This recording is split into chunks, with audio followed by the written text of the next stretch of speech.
சங்கீதம் 46 4, 5 ஆகிய 2 வசனங்களையும் ஒரு விசை வாசிக்க கேட்போம்.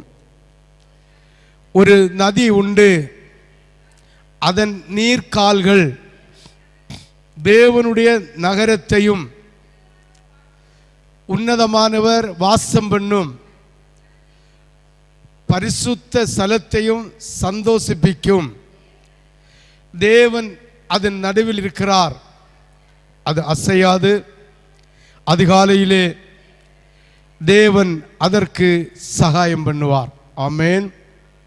ஹல்லேலூயா, ஹல்லேலூயா. தேவன் அதன் நடுவில் இருக்கிறார்.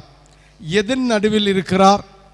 தேவன் வாசம் செய்கிற பரிசுத்த நகரத்தின் நடுவில் அவர் இருக்கிறார்.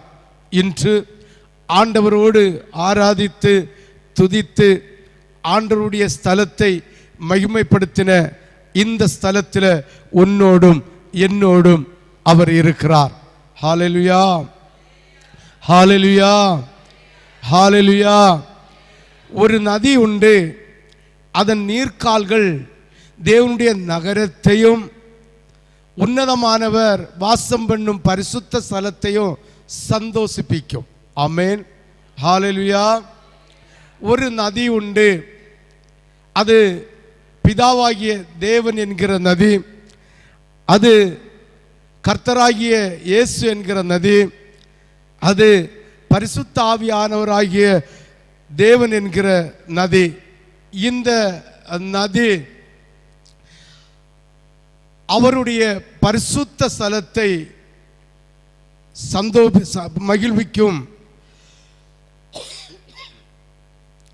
உன்னதமானவர் பரிசுத்த ஸ்தலத்தையும் அவர் நாமம் மகிமைப்படுத்தும், அது சந்தோஷமாக நடத்தும் என்பதை ஆண்டவராகிய தேவன் நமக்கு வாக்கு தருகிறார்.